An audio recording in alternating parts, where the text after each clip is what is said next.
챕터 3. 성경의 인봉을 떼다. 6절. 70일 금식기도 기간에 부활론을 확실히 정립하다. 제4편. 이 시대에도 동일한 부활의 이치. 부활에 관한 내용은 그냥 한자리에서 깨닫고 배운 것이 아니었다. 인생의 북풍 한설이 쏟아지고 내 가슴에 장대 같은 가을 찬비가 쏟아져 멍이 들면서도 굴하지 않고 배워 깨달았다. 어디 가서 그냥 공짜로 등 넘어 보며 배운 것이 아니고 이 같은 죽음의 인생 경로를 거치면서 배우고 깨달은 말씀이다.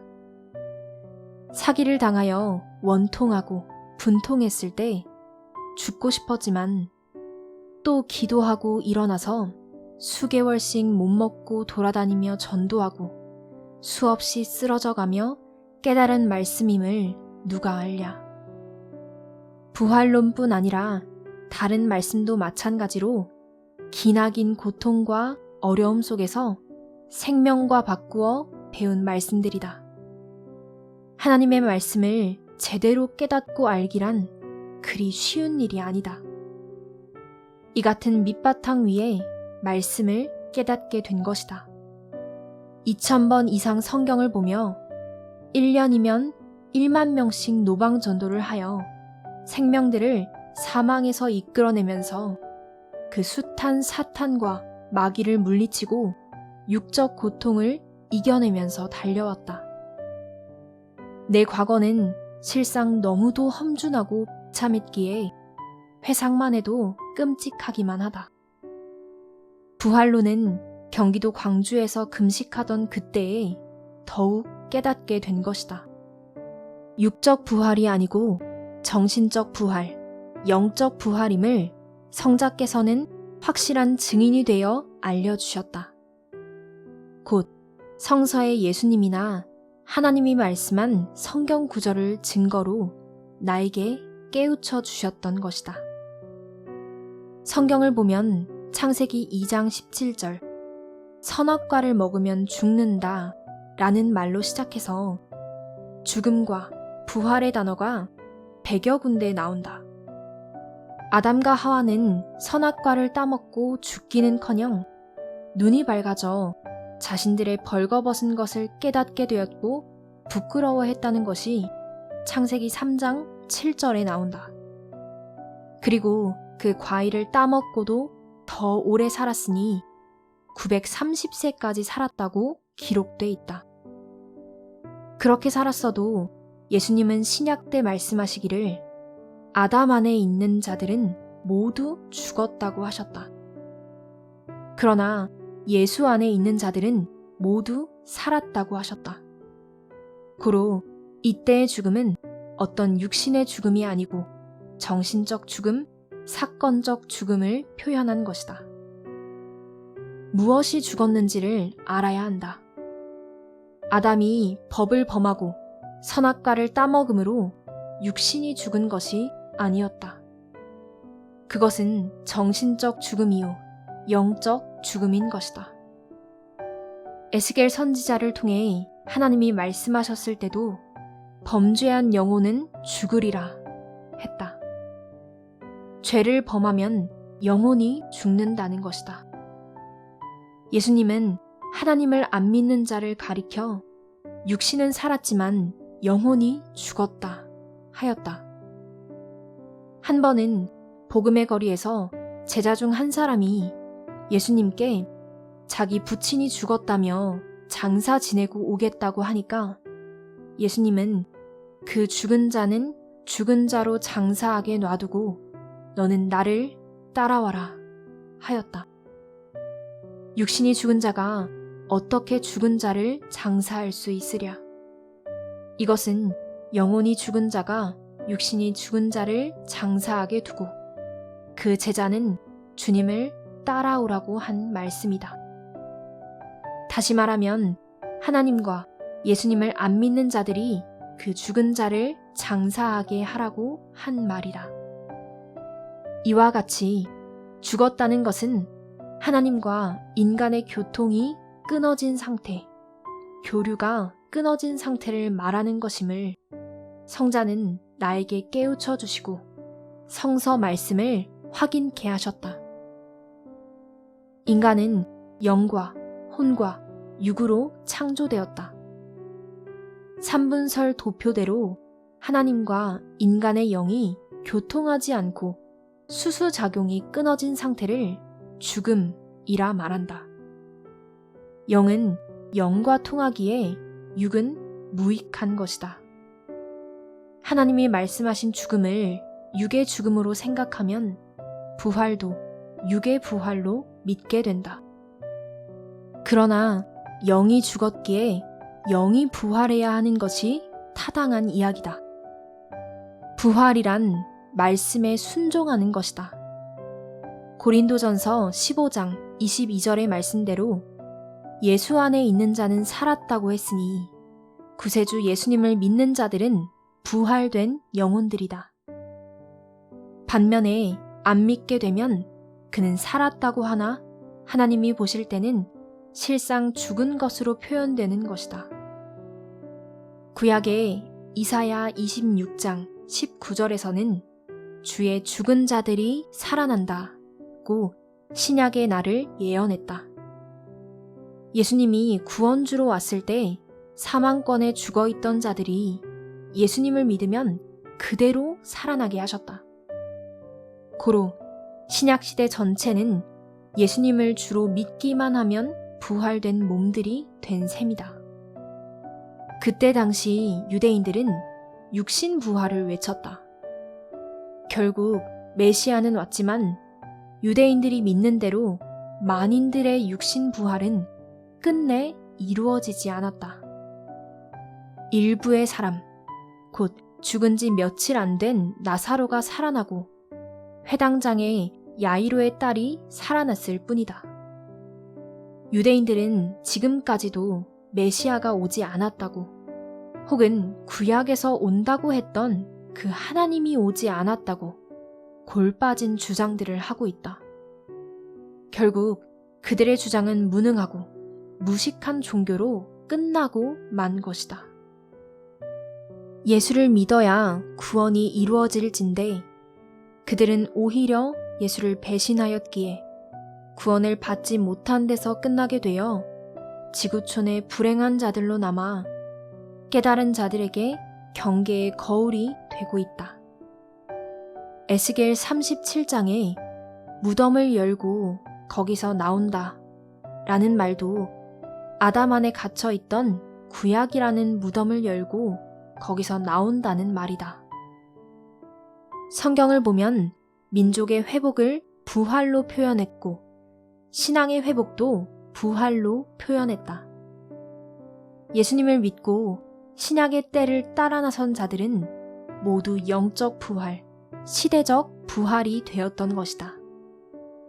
사도 베드로를 중심한 모든 신약 사람들이 예수님을 메시아로 믿고 그가 가르친 말씀을 믿고 따랐으니 이들은 정신적으로 또 생활적으로 부활된 자들이다. 구약에서 부활된다고 했던 소망의 말씀이 실상 이루어진 것을 보면 신앙의 회복이었지 육신의 부활로 이루어진 것은 역사에 없다. 무지한 사람들만 육신이 부활한다고 그렇게 믿었을 뿐이지 하나님은 절대 그렇게 행하지 않으셨다. 만일 성서의 부활을 육신 부활로 규정 짓는다면 성경은 앞뒤가 안 맞고 이치에 안 맞아 모순투성이, 오합지졸의 말씀이 되는 것이다. 신약의 요한복음 5장 24절 이하에서도 예수님은 내 말을 듣고 나 보내신 이를 믿는 자는 살아나 영생을 얻는다 라고 설교하고 가르치셨다. 지금 이 시간에도 듣는 자는 무덤을 열고 살아난다고 말씀하셨다. 사망에서 생명으로 옮겨지고 있다고 하셨다. 육신이 살아나는 것에 대한 설교가 아님을 확실하게 표현하고 있다. 신앙적 부활, 생활적 부활, 정신적 부활, 영인체의 부활을 말씀하신 것이었다.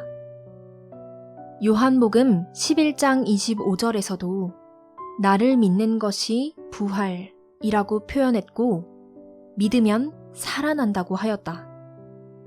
만일 메시아가 와서 이루는 그 부활이 죽은 자들의 육적 부활이라면 우리 육신이 살아있는 자들은 부활의 혜택을 못 받게 되고 우리 육체를 가진 자들은 실상 부활과 상관이 없는 자들이 된다. 육적 부활이라면 육신이 죽은 자들에게만 해당될 뿐이다. 만일 육신의 부활이라면 한 번 죽는 것은 인간에게 정해진 이치요. 그 후에는 심판이 있다고 하신 성경 말씀은 말이 안 된다. 분명히 육은 무익하다고 하셨고 예수님의 말씀이 영을 살리는 생명이라고 하셨다. 신약에서도 예수님은 부활에 대한 예언의 말씀을 많이 하셨다. 모두 재림 때 부활된다고 믿고 교리화하지만 구약 때 예언된 부활의 말씀은 예수님이 오셨을 때 영적으로 풀고 신앙적으로 풀어 신약 역사를 폈고 그같이 재림 때도 동일하다고 성자께서는 나에게 깨우쳐 주셨고 성경의 말씀이 이를 증거하고 있다. 고린도전서 15장 51절 이하를 보면 마지막 때 나팔 소리가 나매 죽은 자들이 살아난다고 하였다. 어떤 이들은 주님이 재림에 오실 때 나팔 소리가 나면 신약 때 죽은 모든 자들이 살아날 것으로 믿고 있다. 믿음이 없어 못 살아나는 것이 아니고 문자대로의 그 말이 아니기 때문에 못 살아날 것이다. 여기서 부활은 육신, 고깃덩이와는 무관한 것이다. 나팔 소리라고 했는데 무슨 나팔을 불면 죽은 자가 살아난다는 말인가? 그런 나팔이 있단 말인가? 마태복음에서는 외식의 나팔을 불지 말라 했다. 외식의 나팔은 따로 있지도 않다. 오직 입의 말을 나팔로 비유했을 뿐이다. 말을 나팔로 비유하였으니 예수님의 복음 혹은 재림주의 복음을 나팔로 비유한 것이다. 신약 때는 예수님이 신약 말씀의 나팔을 불어서 그 시대의 사람들이 하나님을 믿게 부활시켰던 것이다. 마태복음 27장 52절에서 53절을 보면 예수님의 죽음 후에도 무덤들이 열리고 자던 성도가 많이 살아났다고 했는데 그 이야기도 육신을 두고 말했다는 증거는 본문을 1000번 읽어도 안 나온다.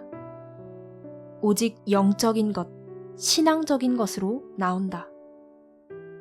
예수님이 죽고 난 뒤에 그를 메시아로 안 믿었던 자들이 많이 와서 믿게 되었다는 것이다.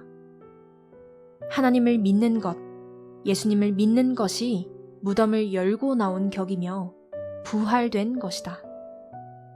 히브리서 11장 35절에서는 어떤 이들이 더 좋은 부활을 얻기 위해 더 고생하고 고난을 참았다고 했다. 이 성구를 누가 읽어보아도 육신이 죽은 그 시체가 일어나는 이야기가 아님을 알 수 있다.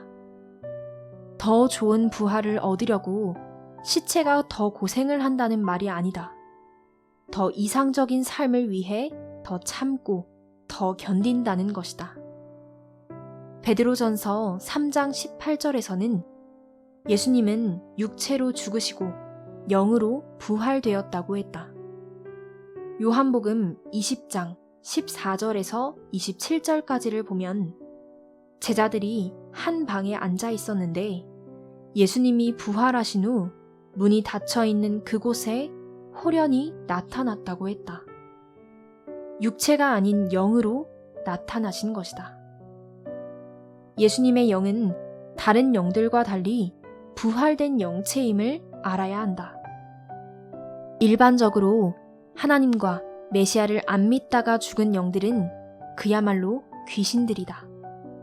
제대로 형성되지 못한 하나의 환상체에 지나지 않는다.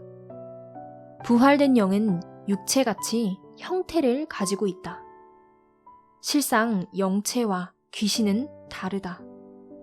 물이 얼어서 얼음덩이가 되면 만질 수 있고, 얼음이 얼기 전의 물은 그렇지 않은 입장과 같다 하겠다. 이것은 영계를 안 배운 자나 사명이 없는 자는 정말 전혀 모르는 것이다.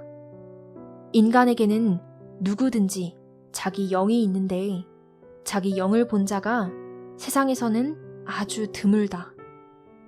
그러니 영에 대해 안다는 것은 너무 어렵다. 축구도 배운 자가 볼을 찰 줄 알듯이 영계도 배운 자만 아는 세계이다. 예수님의 영인체에 못 자국이 보였듯이 영체도 기본 생김새가 육체의 모습과 닮았다. 나도 내 영혼을 보고 처음에는 귀신인가 하고 마구 소리를 질렀는데 자세히 보면서 내 영혼임을 깨닫게 되었다. 영의 몸체도 있었고 영과 악수도 할 수 있었다. 이와 같이 예수님도 육체가 부활된 것이 아니고 영인체로 나타나신 것임을 확실히 깨닫게 되었고, 나도 성서의 눈을 뜨고 신앙의 부활을 한 것임을 확실히 알게 되었다. 부활에 관한 것을 제일 먼저 아버지에게 말씀드렸더니 수긍을 하셨다. 그 후 부활의 깊은 뜻을 모든 제자들에게 전하여 눈뜨게 해주었으니 영원히 다시 눈을 감지 말기를 빈다.